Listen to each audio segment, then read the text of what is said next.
Bonjour et bienvenue dans cette nouvelle vidéo de 109 secondes. Aujourd'hui, pendant 109 secondes, nous allons zoomer sur un des éléments du manifeste de l'innovation que nous avons édité. L'innovation est le résultat de l'itération. Les méthodes, l'engagement et la rigueur doivent primer sur les égos et le top-down. Les expérimentations et l'ingénierie de la connaissance ouvrent la voie vers le succès. On entend souvent dire des Américains « If you fail, fail fast ». Si tu échoues, échoue rapidement.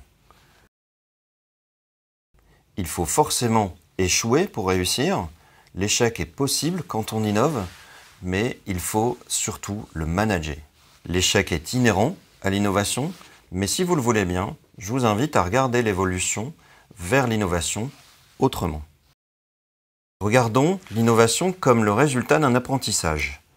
Quand un bébé apprend la marche et qu'il chute, personne ne s'adresse à lui en lui disant « Tu vois, la marche, c'est pas pour toi ». Pour qu'une innovation fonctionne, trouve son marché ou se rende utile, il faut qu'un système d'apprentissage se mette en place. Une succession d'hypothèses, de tests, de résultats probants ou non, rendent possible l'innovation. L'échec devient une hypothèse invalidée. Ce que vous avez à l'écran là, c'est les travaux de Jürgen Appelo. Ce qu'il faut regarder, c'est la dernière ligne en bas, celle qui permet de récolter le plus d'apprentissage. Eh bien, c'est quoi? C'est là où il y a des expérimentations qui sont menées. Ces expérimentations, que l'on ait réussi ou échoué, bien sûr, ont apporté le plus d'apprentissage. C'est cette expérimentation que Jürgen Appelo veut favoriser.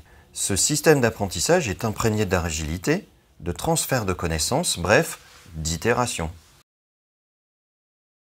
Pour permettre à votre organisation ou votre entreprise d'innover, il faut vous mettre en ordre de bataille. Nous espérons que le manifeste de l'innovation va vous y aider.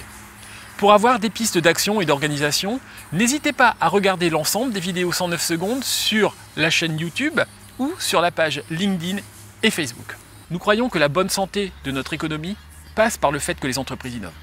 Alors si vous êtes en phase avec ce qui a été dit, ou simplement si vous avez trouvé ce contenu intéressant, n'hésitez pas à le partager à votre tour sur les réseaux sociaux ou simplement à mettre un commentaire. À très bientôt dans 109 secondes.